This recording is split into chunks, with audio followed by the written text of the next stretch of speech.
हमारे प्यारे चंदा मामा, जिसे हम बचपन से ही आसमान पर चमकता हुआ देखते आ रहे हैं। हमारी दादी और माँ ने चांद से जुड़े अनेकों कहानियां हमें सुनाई हैं। लेकिन बच्चों के इस कल्पना के चांद से परे एक असली चांद है, जिसे देखकर हमेशा मन में कई सवाल उठते ही है कि चांद कैसे बना होगा, क्या चांद पर पानी है, क्या चांद हमेशा ही रहेगा, क्या चांद हमेशा ऐसा ही रहेगा या हमसे दूर हो जाएगा। आज के इस वीडियो से आपका हर वो डाउट क्लियर होगा जो भी सवाल चांद से जुड़ा आपके मन में घूम रहा हो। जैसे चंद्रमा का एक हिस्सा काला क्यों है, और चांद पे कितने लोग गए थे और गए भी थे तो वहाँ से क्या लेके आए धरती पर, और भी काफ़ी इंटरेस्टिंग बातें जो आप बिल्कुल नहीं जानते होंगे। तो चलिए वीडियो को शुरू करते हैं। आप देख रहे हैं हिरण्य फैक्ट्स।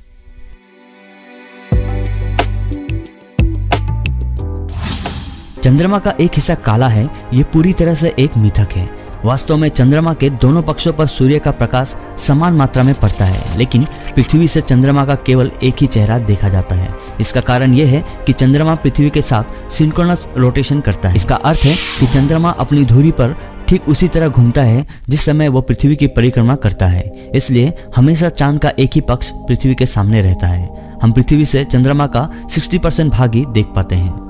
पृथ्वी से दूसरी तरफ की ओर मुख किए गए चंद्रमा के भाग को केवल अंतरिक्ष यान यानी स्पेसक्राफ्ट से ही मानव नेत्र द्वारा देखा गया है। चंद्रमा हर साल हमारे ग्रह यानी पृथ्वी से लगभग 3.8 सेंटीमीटर दूर जा रहा है। अनुमान है कि यह लगभग 50 अरब वर्षों तक ऐसा करना जारी रखेगा।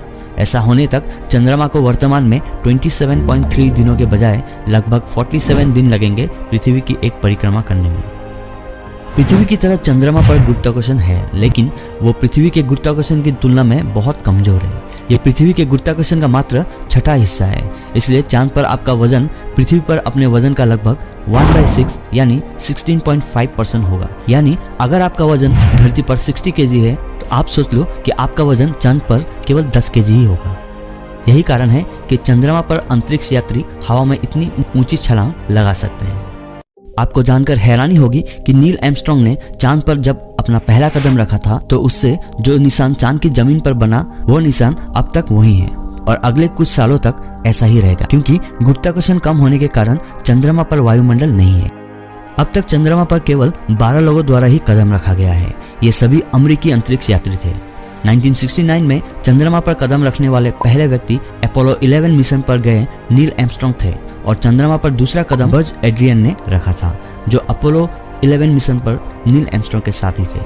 चंद्रमा पर चलने वाले अंतिम व्यक्ति 1972 में अपोलो 17 मिशन पर गए थे, जिनका नाम है जिन सर्नन। 1969 से 1972 तक चंद्रमा पर 6 मानवयुक्त यान भेजे गए थे और तब से अब तक केवल मानव रहित अंतरिक्ष यान ही चंद्रमा पर भेजे गए हैं।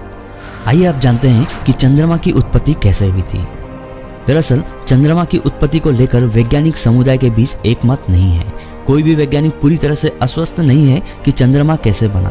फिर भी सबसे व्यापक रूप से स्वीकृत व्याख्या यह है कि लगभग 4.5 अरब साल पहले मंगल ग्रह के आकार की एक थिया नामक चट्टान पृथ्वी से टकराई थी। इस टकराव के फलस्वरूप निकला मलबा आपस में जुड़ गए, जिससे चंद्रमा का निर्माण हुआ था। अब सबसे बड़ा सवाल यह है कि क्या चांद पर मनुष्य जीवित रह सकते हैं। दरअसल चंद्रमा के ना के बराबर वातावरण और पानी की कमी को देखते हुए किसी भी स्थायी रूप में मनुष्य के वहां बसने की कल्पना करना कठिन है। हालांकि हाल के शोध ने पुष्टि की है कि चंद्रमा की सतह पर पानी बर्फ के रूप में मौजूद है, परंतु उसको चंद्रमा पर रहने के लिए एक संसाधन के रूप में प्रयोग करने में बहुत समय लगेगा। दूसरी समस्या है चंद्रमा की धूल।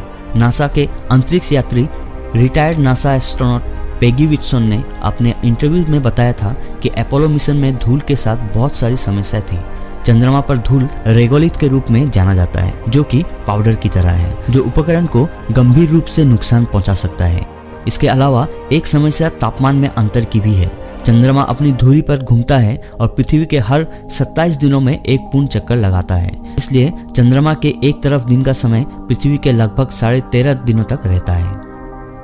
उसके बाद रात का समय भी इसके बराबर होता है। जब चंद्रमा सूरज की रोशनी में पूरी तरह डूब जाता है तो तापमान 127 डिग्री सेल्सियस तक पहुंच सकता है।